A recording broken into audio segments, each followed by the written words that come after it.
नमस्कार, स्वागत है आपका कहानी सुनो अनोखी में। आज सुनिए रविंद्रनाथ टैगोर की लिखी कहानी अंतिम प्यार। आर्ट स्कूल के प्रोफेसर मनमोहन बाबू घर पर बैठे मित्रों के साथ मनोरंजन कर रहे थे। ठीक उसी समय योगेश बाबू ने कमरे में प्रवेश किया। योगेश बाबू अच्छे चित्रकार थे। उन्होंने अभी थोड़े समय पूर्व ही स्कूल छोड़ा था। उन्हें देखकर एक व्यक्ति ने कहा, योगेश बाबू, नरेंद्र क्या कहता है? आपने सुना कुछ? योगेश बाबू ने आराम कुर्सी पर बैठकर पहले तो एक लंबी सांस ली, पश्चात बोले, क्या कहता है? नरेंद्र कहता है, बंग प्रांत में उसकी कोटि का कोई भी चित्रकार इस समय नहीं है।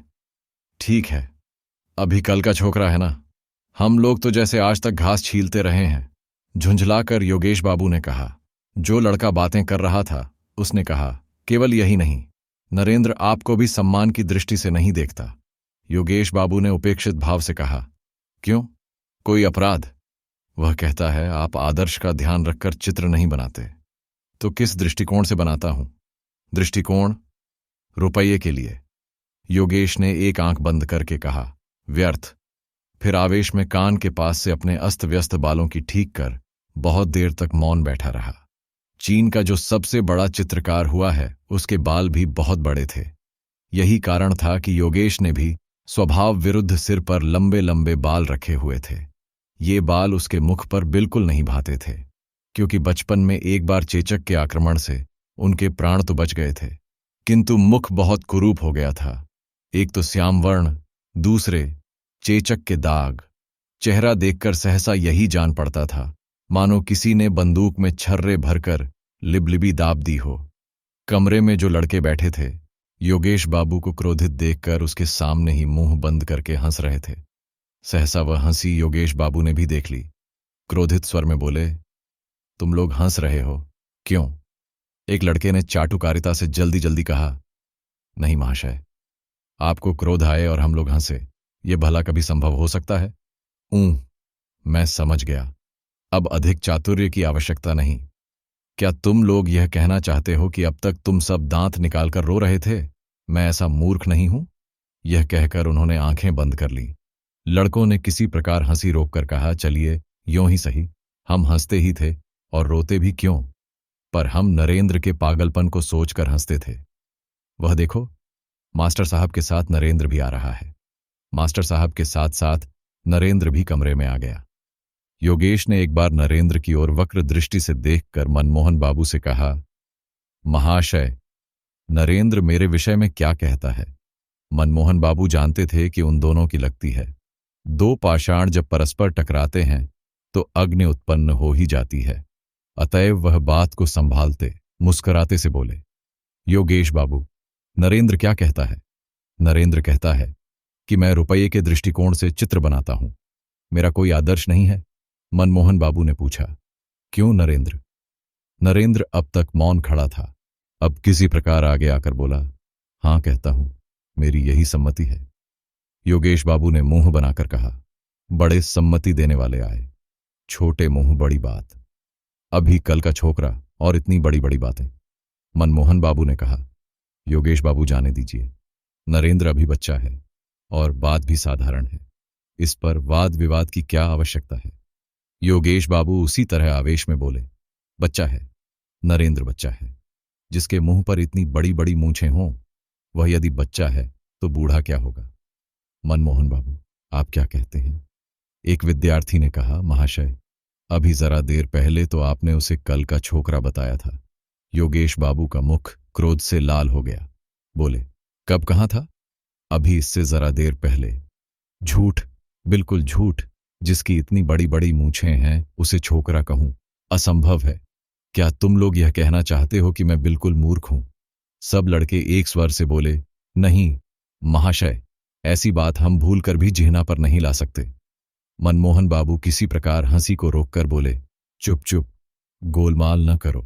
योगेश बाबू ने कहा, हां नरेंद्र, तुम यह कहते हो कि बंग प्रांत में तुम्हारी टक्कर का कोई चित्रकार नहीं है। नरेंद्र ने कहा, आपने कैसे जाना? तुम्हारे मित्रों ने कहा। मैं यह नहीं कहता, तब भी इतना अवश्य कहूंगा कि मेरी तरह हृदय रक्त पीकर बंगाल में कोई चित्र नहीं बनाता। इसका प्रमाण? नरेंद्र ने आवेशमय स्वर में कहा, प्रमाण की क्या आवश्यकता है? मेरा अपना यही विचार है। तुम्हारा विचार असत्य है। नरेंद्र बहुत कम बोलने वाला व्यक्ति था। उसने कोई उत्तर नहीं दिया। मनमोहन बाबू ने इस अप्रिय वार्तालाप को बंद करने के लिए कहा, नरेंद्र, इस बार प्रदर्शनी के लिए तुम चित्र बनाओगे ना? नरेंद्र ने कहा, विचार तो है, देखूंगा तुम्हारा चित्र कैसा रहता है। नरेंद्र ने श्रद्धा भाव से उनकी पगधुली लेकर कहा, जिसके गुरु आप हैं उसे क्या चिंता, देखना सर्वोत्तम रहेगा। योगेश बाबू ने कहा, राम से पहले रामायण, पहले चित्र बनाओ फिर कहना। नरेंद्र ने मुंह फेर कर योगेश बाबू की ओर देखा, कहा, कुछ भी नहीं। किंतु मौन भाव और उपेक्षा ने बातों से कहीं अधिक योगेश के हृदय को ठेस पहुंचाई। मनमोहन बाबू ने कहा, योगेश बाबू, चाहे आप कुछ भी कहें, मगर नरेंद्र को अपनी आत्मिक शक्ति पर बहुत बड़ा विश्वास है। मैं दृढ़ निश्चय से कह सकता हूं कि यह भविष्य में एक बड़ा चित्रकार होगा। नरेंद्र धीरे धीरे कमरे से बाहर चला गया। एक विद्यार्थी ने कहा, प्रोफेसर साहब, नरेंद्र में किसी सीमा तक विक्षिप्तता की झलक दिखाई देती है। मनमोहन बाबू ने कहा, हां, मैं भी मानता हूं। जो व्यक्ति अपने घाव अच्छी तरह प्रकट करने में सफल हो जाता है, उसे सर्वसाधारण किसी सीमा तक विक्षिप्त समझते हैं। चित्र में एक विशेष प्रकार का आकर्षण तथा मोहकता उत्पन्न करने की उसमें असाधारण योग्यता है। तुम्हें मालूम है नरेंद्र ने एक बार क्या किया था? मैंने देखा कि नरेंद्र के बाएं हाथ की उंगली से खून का फव्वारा छूट रहा है और वह बिना किसी कष्ट के बैठा चित्र बना रहा है। मैं तो देखकर चकित रह गया। मेरे मालूम करने पर उसने उत्तर दिया कि उंगली काट कर देख रहा था कि खून का वास्तविक रंग क्या है। अजीब व्यक्ति है। तुम लोग इसे विक्षिप्तता कह सकते हो, किंतु इसी विक्षिप्तता के ही कारण तो वह एक दिन अमर कलाकार कहलाएगा। योगेश बाबू आंख बंद करके सोचने लगे। जैसे गुरु वैसे चेले दोनों के दोनों पागल हैं। नरेंद्र सोचते सोचते मकान की ओर चला। मार्ग में भीड़ भाड़ थी। कितनी ही गाड़ियां चली जा रही थीं, किंतु इन बातों की ओर उसका ध्यान नहीं था। उसे क्या चिंता थी? संभवतः इसका भी उसे पता न था। वह थोड़े समय के भीतर ही बहुत बड़ा चित्रकार हो गया। इस थोड़े से समय में वह इतना सुप्रसिद्ध और सर्वप्रिय हो गया था कि उसके ईर्ष्यालु मित्रों को अच्छा न लगा। इन्हीं ईर्ष्यालु मित्रों में योगेश बाबू भी थे। नरेंद्र में एक विशेष योग्यता और उसकी तूलिका में एक असाधारण शक्ति है। योगेश बाबू इसे दिल ही दिल में खूब समझते थे, परंतु ऊपर से उसे मानने के लिए तैयार न थे। इस थोड़े समय में ही उसका इतनी प्रसिद्धि प्राप्त करने का एक विशेष कारण भी था। वह यह कि नरेंद्र जिस चित्र को भी बनाता था, अपनी सारी योग्यता उसमें लगा देता था। उसकी दृष्टि केवल चित्र पर रहती थी। पैसे की ओर भूलकर भी उसका ध्यान नहीं जाता था। उसके हृदय की महत्वाकांक्षा थी कि चित्र बहुत ही सुंदर हो, उसमें अपने ढंग की विशेष विलक्षणता हो, मूल्य चाहे कम मिले या अधिक। वह अपने विचार और भावनाओं की मधुर रूपरेखाएं अपने चित्र में देखता था। जिस समय चित्र चित्रित करने बैठता तो चारों ओर फैली हुई असीम प्रकृति और उसकी सारी रूपरेखाएं हृदयपट से गुंफित कर देता। इतना ही नहीं, वह अपने अस्तित्व से भी विस्मृत हो जाता। वह उस समय पागलों की भांति दिखाई पड़ता और अपने प्राण तक उत्सर्ग कर देने से भी उस समय संभवतः उसको संकोच न होता। यह दशा उस समय की एकाग्रता की होती। वास्तव में इसी कारण से उसे यह सम्मान प्राप्त हुआ। उसके स्वभाव में सादगी थी। वह जो बात सादगी से कहता, लोग उसे अभिमान और प्रदर्शनी से लदी हुई समझते। उसके सामने कोई कुछ न कहता, परंतु पीछे पीछे लोग उसकी बुराई करने से न चूकते। सबके सब नरेंद्र को संज्ञाहीन सा पाते। वह किसी बात को कान लगाकर न सुनता। कोई पूछता कुछ और वह उत्तर देता कुछ और ही। वह सर्वदा ऐसा प्रतीत होता जैसे अभी अभी स्वप्न देख रहा था और किसी ने सहसा उसे जगा दिया हो। उसने विवाह किया और एक लड़का भी उत्पन्न हुआ। पत्नी बहुत सुंदर थी, परंतु नरेंद्र को गार्हस्थ्यिक जीवन में किसी प्रकार का आकर्षण न था। तब भी उसका हृदय प्रेम का अथाह सागर था। वह हर समय इसी धुन में रहता था कि चित्रकला में प्रसिद्धि प्राप्त करे। यही कारण था कि लोग उसे पागल समझते थे। किसी हल्की वस्तु को यदि पानी में जबरदस्ती डुबो दो तो वह किसी प्रकार भी न डूबेगी, वरन ऊपर तैरती रहेगी। ठीक यही दशा उन लोगों की होती है जो अपनी धुन के पक्के होते हैं। वे सांसारिक दुख सुख में किसी प्रकार डूबना नहीं जानते। उनका हृदय हर समय कार्य की पूर्ति में संलग्न रहता है।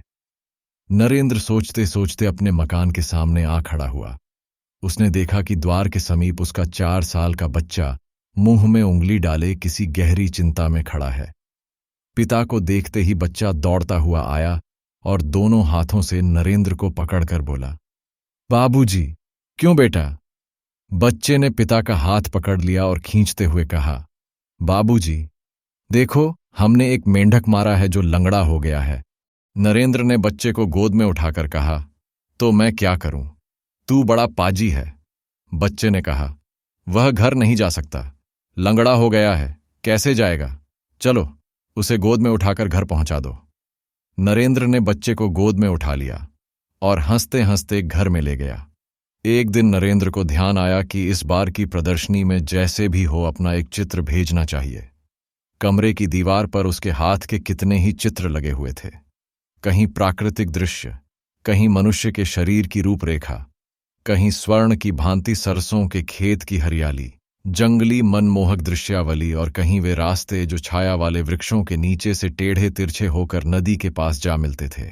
धुएं की भांति गगनचुंबी पहाड़ों की पंक्ति जो तेज धूप में स्वयं झुलसी जा रही थीं, और सैकड़ों पथिक धूप से व्याकुल होकर छायादार वृक्षों के समूह में शरणार्थी थे।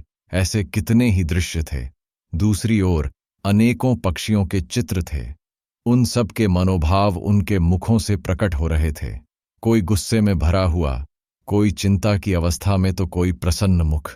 कमरे के उत्तरीय भाग में खिड़की के समीप एक अपूर्ण चित्र लगा हुआ था। उसमें ताड़ के वृक्षों के समूह के समीप सर्वदा मौन रहने वाली छाया के आश्रय में एक सुंदर नवयुवती नदी के नीलवर्ण जल में अचल बिजली सी मौन खड़ी थी। उसके होठों और मुख की रेखाओं में चित्रकार ने हृदय की पीड़ा अंकित की थी। ऐसा प्रतीत होता था मानो चित्र बोलना चाहता है, किंतु यौवन अब भी उसके शरीर में पूरी तरह प्रस्फुटित नहीं हुआ है। इन सब चित्रों में चित्रकार के इतने दिनों की आशा और निराशा मिश्रित थी, परंतु आज उन चित्रों की रेखाओं और रंगों ने उसे अपनी ओर आकर्षित न किया। उसके हृदय में बार बार यही विचार आने लगे कि इतने दिनों उसने केवल बच्चों का खेल किया है, केवल कागज के टुकड़ों पर रंग पोता है। इतने दिनों से उसने जो कुछ रेखाएं कागज पर खींची थीं, वे सब उसके हृदय को अपनी ओर आकर्षित न कर सकीं, क्योंकि उसके विचार पहले की अपेक्षा बहुत उच्च थे। उच्च ही नहीं, बल्कि बहुत उच्चतम होकर चील की भांति आकाश में मंडराना चाहते थे। यदि वर्षा ऋतु का सुहावना दिन हो तो क्या कोई शक्ति उसे रोक सकती थी? वह उस समय आवेश में आकर उड़ने की उत्सुकता में असीमित दिशाओं में उड़ जाता। एक बार भी फिरकर नहीं देखता। अपनी पहली अवस्था पर किसी प्रकार भी वह संतुष्ट नहीं था। नरेंद्र के हृदय में रह रहकर यही विचार आने लगा। भावना और लालसा की झड़ी सी लग गई। उसने निश्चय कर लिया कि इस बार ऐसा चित्र बनाएगा जिससे उसका नाम अमर हो जाए। वह इस वास्तविकता को सबके दिलों में बिठा देना चाहता था कि उसकी अनुभूति बचपन की अनुभूति नहीं है। मेज पर सिर रखकर नरेंद्र विचारों का ताना बाना बुनने लगा। वह क्या बनाएगा, किस विषय पर बनाएगा? हृदय पर आघात होने से साधारण प्रभाव पड़ता है। भावनाओं के कितने ही पूर्ण और अपूर्ण चित्र उसकी आंखों के सामने से सिनेमा चित्र की भांति चले गए, परंतु किसी ने भी दम भर के लिए उसके ध्यान को अपनी ओर आकर्षित न किया। सोचते सोचते संध्या के अंधियारे में शंख की मधुर ध्वनि ने उसको मस्त कर देने वाला गाना सुनाया। इस स्वर लहरी से नरेंद्र चौंक कर उठ खड़ा हुआ। पश्चात उसी अंधकार में वह चिंतन मुद्रा में कमरे के अंदर पागलों की भांति टहलने लगा। सब व्यर्थ। महान प्रयत्न करने के पश्चात भी कोई विचार न सूझा। रात बहुत जा चुकी थी। अमावस्या की अंधेरी में आकाश परलोक की भांति धुंधला प्रतीत होता था। नरेंद्र कुछ खोया खोया सा पागलों की भांति उसी ओर ताकता रहा। बाहर से रसोइये ने द्वार खटखटाकर कहा, बाबूजी। चौंककर नरेंद्र ने पूछा, कौन है? बाबूजी, भोजन तैयार है, चलिए। झुंझलाते हुए नरेंद्र ने कटु स्वर में कहा, मुझे तंग न करो, जाओ, मैं इस समय न खाऊंगा। कुछ थोड़ा सा, मैं कहता हूं, बिल्कुल नहीं। और निराश मन रसोइयां भारी कदमों से वापस लौट गया और नरेंद्र ने अपने को चिंतन सागर में डुबो दिया। दुनिया में जिसको ख्याति प्राप्त करने का व्यसन लग गया हो उसको चैन कहाँ। 1 सप्ताह बीत गया। इस सप्ताह में नरेंद्र ने घर से बाहर कदम न निकाला। घर में बैठा सोचता रहता, किसी न किसी मंत्र से तो साधना की देवी अपनी कला दिखाएगी ही। इससे पूर्व किसी चित्र के लिए उसे विचार प्राप्ति में देर न लगती थी, परंतु इस बार किसी तरह भी उसे कोई बात न सूझी। ज्यों-ज्यों दिन व्यतीत होते जाते थे वह निराश होता जाता था। केवल यही क्यों, कई बार तो उसने झुंझलाकर सिर के बाल नोच लिए। वह अपने आप को गालियां देता, पृथ्वी पर पेट के बल पड़कर बच्चों की तरह रोया भी, परंतु सब व्यर्थ। प्रातःकाल नरेंद्र मौन बैठा था कि मनमोहन बाबू के द्वारपाल ने आकर उसे एक पत्र दिया। उसने उसे खोलकर देखा। प्रोफेसर साहब ने उसमें लिखा था, प्रिय नरेंद्र, प्रदर्शनी होने में अब अधिक दिन शेष नहीं है। 1 सप्ताह के अंदर यदि चित्र न आया तो ठीक नहीं। लिखना तुम्हारी क्या प्रगति हुई है और तुम्हारा चित्र कितना बन गया है। योगेश बाबू ने चित्र चित्रित कर दिया है। मैंने देखा है, सुंदर है, परंतु मुझे तुमसे और भी अच्छे चित्र की आशा है। तुमसे अधिक प्रिय मुझे और कोई नहीं। आशीर्वाद देता हूं तुम अपने गुरु की लाज रख सको। इसका ध्यान रखना, इस प्रदर्शनी में यदि तुम्हारा चित्र अच्छा रहा तो तुम्हारी ख्याति में कोई बाधा न रहेगी। तुम्हारा परिश्रम सफल हो, यही कामना है। मनमोहन पत्र पढ़कर नरेंद्र और भी व्याकुल हुआ। केवल 1 सप्ताह शेष है और अभी तक उसके मस्तिष्क में चित्र के विषय में कोई विचार ही नहीं आया। खेद है, अब वह क्या करेगा। उसे अपने आत्मबल पर बहुत विश्वास था, पर उस समय वह विश्वास भी जाता रहा। इसी तुच्छ शक्ति पर वह 10 व्यक्तियों में सिर उठाए फिरता रहा। उसने सोचा था अमर कलाकार बन जाऊंगा, परंतु वाह रे दुर्भाग्य। अपनी अयोग्यता पर नरेंद्र की आंखों में आंसू भर आए। रोगी की रात जैसे आंखों में निकल जाती है, उसकी वह रात वैसे ही समाप्त हुई। नरेंद्र को इसका तनिक भी पता न हुआ। उधर वह कई दिनों से चित्रशाला ही में सोया था। नरेंद्र के मुख पर जागरण के चिन्ह थे। उसकी पत्नी दौड़ी दौड़ी आई और शीघ्रता से उसका हाथ पकड़कर बोली, अजी बच्चे को क्या हो गया है, आकर देखो तो। नरेंद्र ने पूछा, क्या हुआ। पत्नी लीला हाँफते हुए बोली, शायद हैजा। इस प्रकार खड़े न रहो, बच्चा बिल्कुल अचेत पड़ा है। बहुत ही अनमने मन से नरेंद्र शयन कक्ष में प्रविष्ट हुआ। बच्चा बिस्तर से लगा पड़ा था। पलंग के चारों ओर उस भयानक रोग के चिन्ह दृष्टिगोचर हो रहे थे। लाल रंग 2 घड़ी में ही पीला हो गया था। सहसा देखने से यही झात होता था जैसे बच्चा जीवित नहीं है। केवल उसके वक्ष के समीप कोई वस्तु धक धक कर रही थी और इस क्रिया से ही जीवन के कुछ चिन्ह दृष्टिगोचर होते थे। वह बच्चे के सिरहाने सिर झुकाकर खड़ा हो गया। लीला ने कहा, इस तरह खड़े न रहो, जाओ डॉक्टर को बुला लाओ। मां की आवाज सुनकर बच्चे ने आंखें मलीं। भर्राई हुई आवाज में बोला, मां, ओ मां, मेरे लाल, मेरी पूंजी। क्या कह रहा है। कहते कहते लीला ने दोनों हाथों से बच्चे को अपनी गोद से चिपटा लिया। मां के वक्ष पर सिर रखकर बच्चा फिर पड़ा रहा। नरेंद्र के नेत्र सजल हो गए। वह बच्चे की ओर देखता रहा। लीला ने उपालंभमय स्वर में कहा, अभी तक डॉक्टर को बुलाने नहीं गए। नरेंद्र ने दबी आवाज में कहा, डॉक्टर। पति की आवाज का अस्वाभाविक स्वर सुनकर लीला ने चकित होते हुए कहा, क्या। कुछ नहीं, जाओ डॉक्टर को बुला लाओ। अभी जाता हूं। नरेंद्र घर से बाहर निकला। घर का द्वार बंद हुआ। लीला ने आश्चर्यचकित होकर सुना कि उसके पति ने बाहर से द्वार की जंजीर खींच ली और वह सोचती रही, यह क्या। नरेंद्र चित्रशाला में प्रविष्ट होकर एक कुर्सी पर बैठ गया। दोनों हाथों से मुंह ढांपकर वह सोचने लगा। उसकी दशा देखकर ऐसा लगता था कि वह किसी तीव्र आत्मिक पीड़ा से पीड़ित है। चारों ओर गहरे सूनेपन का राज्य था। केवल दीवार लगी हुई घड़ी कभी न थकने वाली गति से टिक टिक कर रही थी और नरेंद्र के सीने के अंदर उसका हृदय मानो उत्तर देता हुआ कह रहा था, धक धक। संभवतः उसके भयानक संकल्पों से परिचित होकर घड़ी और उसका हृदय परस्पर कानाफूसी कर रहे थे। सहसा नरेंद्र उठ खड़ा हुआ। संज्ञाहीन अवस्था में कहने लगा, क्या करूं, ऐसा आदर्श फिर न मिलेगा, परंतु वह तो मेरा पुत्र है। वह कहते कहते रुक गया। मौन होकर सोचने लगा। सहसा मकान के अंदर से सनसनाते हुए बाण की भांति हाय की हृदय बेधक आवाज उसके कानों में पहुंची। मेरे लाल, तू कहाँ गया? जिस प्रकार चिल्ला टूट जाने से कमान सीधी हो जाती है, चिंता और व्याकुलता से नरेंद्र ठीक उसी तरह सीधा खड़ा हो गया। उसके मुख पर लाली का चिन्ह तक न था। फिर कान लगाकर उसने आवाज सुनी। वह समझ गया कि बच्चा चल बसा। मन ही मन में बोला, भगवान, तुम साक्षी हो, मेरा कोई अपराध नहीं। इसके बाद वह अपने सिर के बालों को मुट्ठी में लेकर सोचने लगा। जैसे कुछ समय पश्चात ही मनुष्य निद्रा से चौंक उठता है, उसी प्रकार चौंक कर जल्दी जल्दी मेज पर से कागज, तूलिका और रंग आदि लेकर वह कमरे से बाहर निकल गया। शयन कक्ष के सामने एक खिड़की के समीप आकर वह अचकचा कर खड़ा हो गया। कुछ सुनाई देता है क्या? नहीं, सब खामोश हैं। उस खिड़की से कमरे का आंतरिक भाग दिखाई पड़ रहा था। झांक कर भय से थर थर कांपते हुए उसने देखा तो उसके सारे शरीर में कांटे से चुभ गए। बिस्तर उलट पुलट हो रहा था।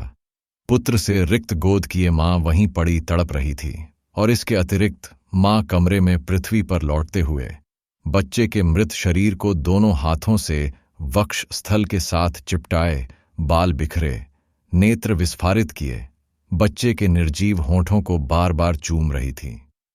नरेंद्र की दोनों आंखों में किसी ने 2 सलाखें चुभो दी हों। उसने होंठ चबाकर कठिनता से स्वयं को संभाला और इसके साथ ही कागज पर पहली रेखा खींची। उसके सामने कमरे के अंदर वही भयानक दृश्य उपस्थित था। संभवतः संसार के किसी अन्य चित्रकार ने ऐसा दृश्य सम्मुख रखकर तूलिका न उठाई होगी। देखने में नरेंद्र के शरीर में कोई गति न थी, परंतु उसके हृदय में कितनी वेदना थी, उसे कौन समझ सकता है। वह तो पिता था। नरेंद्र जल्दी जल्दी चित्र बनाने लगा। जीवन भर चित्र बनाने में इतनी जल्दी उसने कभी न की। उसकी उंगलियां किसी अज्ञात शक्ति से अपूर्व शक्ति प्राप्त कर चुकी थीं। रूपरेखा बनाते हुए उसने सुना, बेटा, ओ बेटा, बातें करो, बात करो, जरा एक बार तुम देख तो लो। नरेंद्र ने अस्फुट स्वर में कहा, उफ, यह असहनीय है, और उसके हाथ से तूलिका छूटकर पृथ्वी पर गिर पड़ी। किंतु उसी समय तूलिका उठाकर वह पुनः चित्र बनाने लगा। रह रहकर लीला का क्रंदन रुदन कानों में पहुंचकर हृदय को छेड़ता और रक्त की गति को मंद करता, और उसके हाथ स्थिर होकर उसकी तूलिका की गति को रोक देते। इसी प्रकार पल पर पल बीतने लगे। मुख्य द्वार से अंदर आने के लिए नौकरों ने शोर मचाना शुरू कर दिया था, परंतु नरेंद्र मानो इस समय विश्व और विश्वव्यापी कोलाहल से बहरा हो चुका था। वह कुछ भी न सुन सका। इस समय वह एक बार कमरे की ओर देखता और एक बार चित्र की ओर, बस रंग में तूलिका डुबोता और फिर कागज पर चला देता। वह पिता था, परंतु कमरे के अंदर पत्नी के हृदय से लिपटे हुए मृत बच्चे की याद भी वह धीरे धीरे भूलता जा रहा था। सहसा लीला ने उसे देख लिया। दौड़ती हुई खिड़की के समीप आकर दुखित स्वर में बोली, क्या डॉक्टर को बुलाया? जरा एक बार आकर देख तो लेते कि मेरा लाल जीवित है या नहीं। ये क्या चित्र बना रहे हो? चौंक कर नरेंद्र ने लीला की ओर देखा। वह लड़खड़ाकर गिर रही थी। बाहर से द्वार खटखटाने और बार बार चिल्लाने पर भी जब कपाट न खुले तो रसोइयां और नौकर दोनों डर गए। वे अपना काम समाप्त करके प्रायः संध्या समय घर चले जाते थे और प्रातकाल काम करने आ जाते थे। प्रतिदिन लीला या नरेंद्र दोनों में से कोई न कोई द्वार खोल देता था। आज चिल्लाने और खटखटाने पर भी द्वार न खुला। इधर रह रहकर लीला की क्रंदन ध्वनि भी कानों में आ रही थी। उन लोगों ने मोहल्ले के कुछ व्यक्तियों को बुलाया। अंत में सबने सलाह करके द्वार तोड़ डाला। सब आश्चर्यचकित होकर मकान में घुसे। जीने से चढ़कर देखा कि दीवार का सहारा लिए दोनों हाथ जंघाओं पर रखे नरेंद्र सिर नीचा किए हुए बैठा है। उनके पैरों की आहट से नरेंद्र ने चौंक कर मुंह उठाया। उसके नेत्र रक्त की भांति लाल थे। थोड़ी देर पश्चात वह ठहाका मारकर हंसने लगा और सामने लगे चित्र की ओर उंगली दिखाकर बोल उठा, डॉक्टर, डॉक्टर, मैं अमर हो गया। दिन बीतते गए। प्रदर्शनी आरंभ हो गई। प्रदर्शनी में देखने की कितनी ही वस्तुएं थीं, परंतु दर्शक एक ही चित्र पर झुके पड़ते थे। चित्र छोटा सा था और अधूरा भी। नाम था अंतिम प्यार। चित्र में चित्रित किया हुआ था एक मां बच्चे का मृत शरीर हृदय से लगाए अपने दिल के टुकड़े के छंदा से मुख को बार बार चूम रही है। शोक और चिंता में डूबी हुई मां के मुख, नेत्र और शरीर में चित्रकार की तूलिका ने एक ऐसा सूक्ष्म और दर्दनाक चित्र चित्रित किया कि जो देखता उसी की आंखों से आंसू निकल पड़ते। चित्र की रेखाओं में इतनी अधिक सूक्ष्मता से दर्द भरा जा सकता है, यह बात इससे पहले किसी के ध्यान में न आई थी। इस दर्शक समूह में कितने ही चित्रकार थे। उनमें से एक ने कहा, देखिए योगेश बाबू, आप क्या कहते हैं? योगेश बाबू उस समय मौन धारण किए चित्र की ओर देख रहे थे। सहसा प्रश्न सुनकर एक आंख बंद करके बोले, यदि मुझे पहले से ज्ञात होता तो मैं नरेंद्र को अपना गुरु बनाता। दर्शकों ने धन्यवाद, साधुवाद और वाह वाह की झड़ी लगा दी, परंतु किसी को भी मालूम न हुआ कि उस सज्जन पुरुष का मूल्य क्या है जिसने इस चित्र को चित्रित किया है। किस प्रकार चित्रकार ने स्वयं को धूलि में मिलाकर रक्त से इस चित्र को रंगा है, उसकी यह दशा किसी को भी ज्ञात न हो सकी। धन्यवाद।